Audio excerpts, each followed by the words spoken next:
Okay, thank you. Now, let's come to the point. So first, Coleridge says that language is both a matter of words and the arrangement of those words. But now what happens? Now, words both in prose and poetry may be the same. The words that we use in poetry, we use that words in poem also. But their arrangement is different. Where lies the difference? The difference lies in arrangements. And this difference arises from the fact that poetry uses meter, and meter requires a different arrangement of words.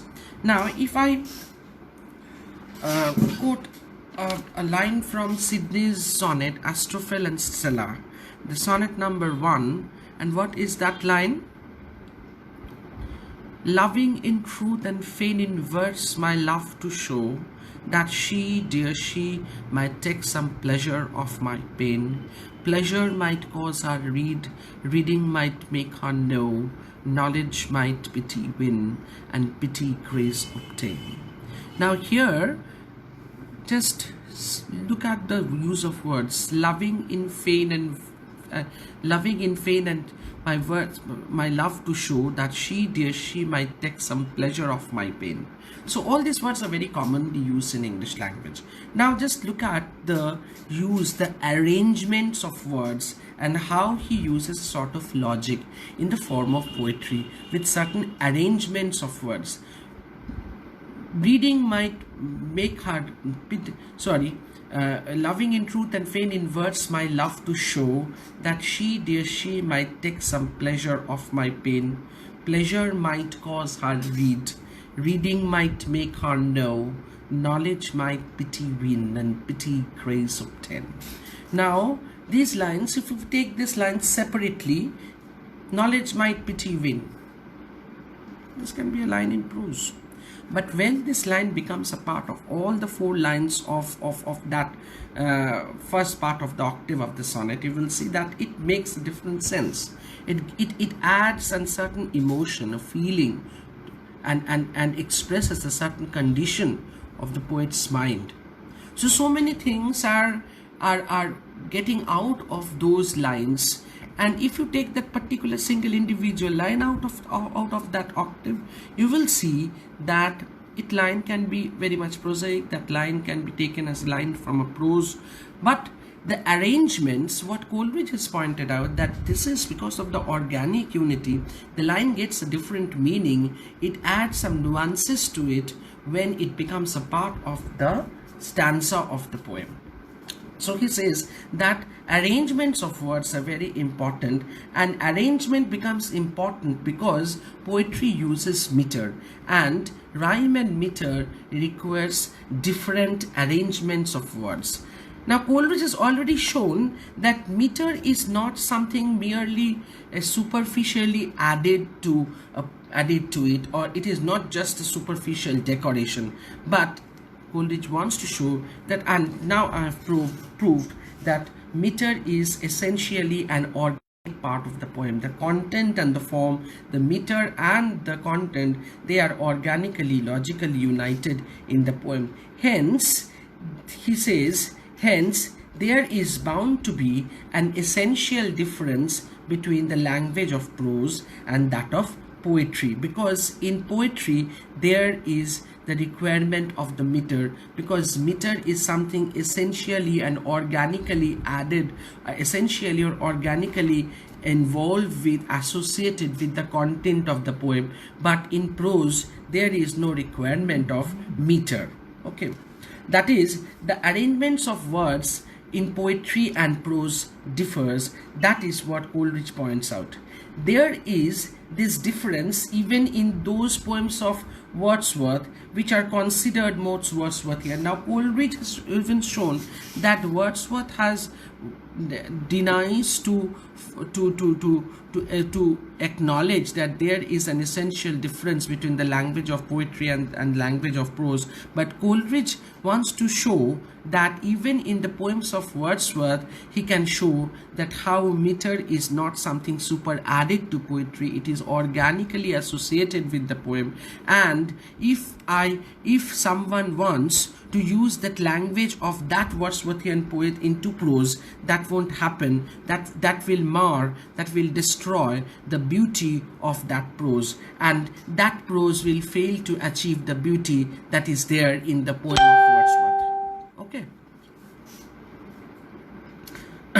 There is this difference even in those poems of Wordsworth and Wordsworthian. Now, in fact, meter actually mediates the whole atmosphere and of the poem. So meter becomes a very important part according to Coleridge, because it changes, modifies the prosaic arrangements of words and make it something make it into something which becomes fit for poetry. So something which no one has expressed in this way. There lies the very magic, the very beauty of poetry.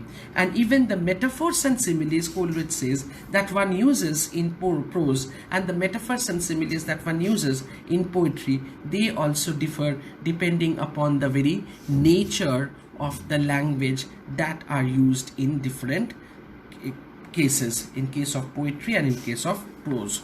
Now Coleridge comes on and concludes his criticism of Wordsworth in the context of poetic diction.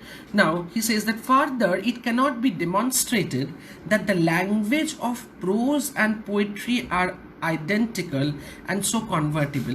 So there it may have certain identical things. It may have, the language of poetry and the language of prose have certain similarities in them. There may be certain lines or even passages which can be used both in prose as well as in poetry, what I have shown you in the poem of Sydney, but not all.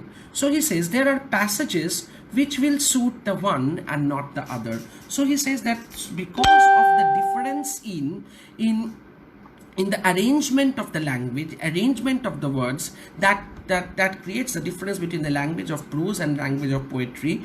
There may be some exceptions, but exception only proves the rule that there should be an essential difference between the language of prose and the language of poetry. Now what here Coleridge says, for the question is, just be careful when I'm reading the lines of Coleridge. For the question is not whether there may not occur in prose an order of words which would be equally proper in poem, nor whether there are not beautiful lines and sentences of frequent occurrence in good poems which would be equally becoming as well as beautiful in good prose. So he says that this is not the question, that aren't there anything in the language of prose which can be used in poetry without destroying the beauty of poetry, or aren't there anything in the language of poetry if that can be used in prose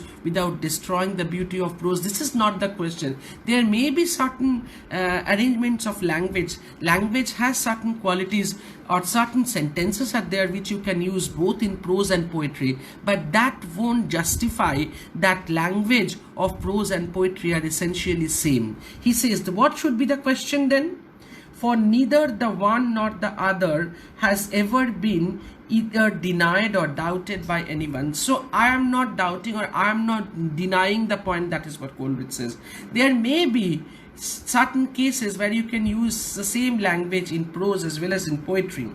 The true question, now Coleridge says, the true question must be whether there are not modes of expression. So what Coleridge wants to point out, that certain words and phrases you can use that in prose as well as in poetry. That is not the question. The question is what? The question is whether you can use a specific mode of expression of a language in poetry that you can successfully use in prose also.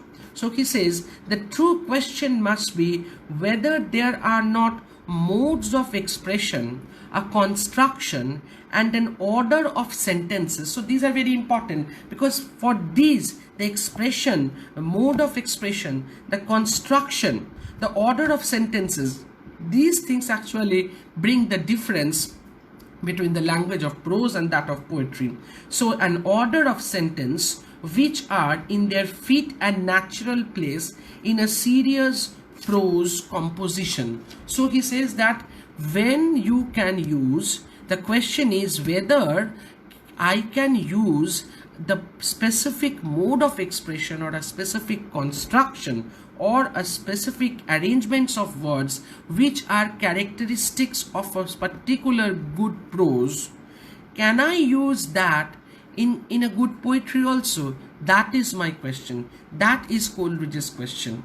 Using one particular word or a phrase or a part of a sentence or a sentence even in prose and poetry, that is not the point. The point is whether or can I use a particular mode of expression of language or a particular construction or a particular arrangements of sentence which are distinctively which distinctively characterizes a good prose.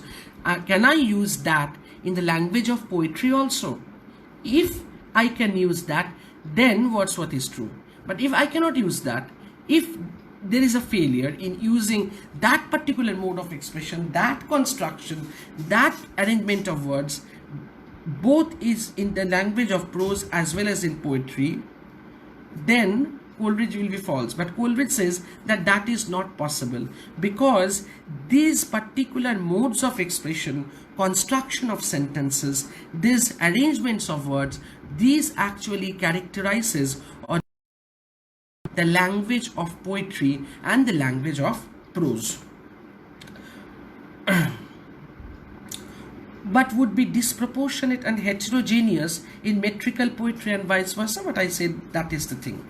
Whether in language of a serious poem, that name may not be an arrangements of both words and sentences, and so also. So this is the question. So Coleridge says that the language of poetry and prose differs not in terms of the use of certain words, language, or words, phrases, parts of sentences or the sentence, but the difference lies because of the language of prose or the language of poetry have certain modes of expression, sentence construction and arrangements of words, and this difference is there because in poetry we find there is the presence of meter, and meter requires specific arrangements of words, which is not an essential quality of prose. Prose requires no meter. That's why the mode of expression, the construction of sentence, and most importantly the arrangements of words,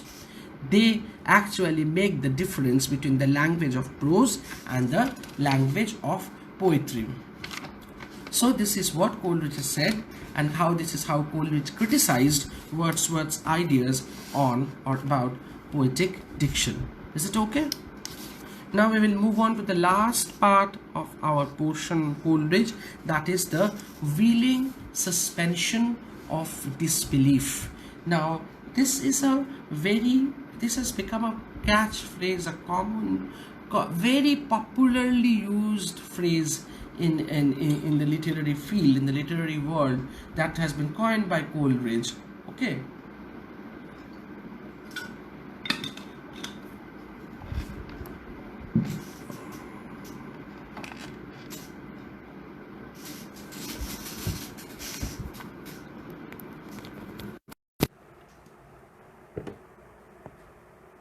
Am I audible? Am I audible?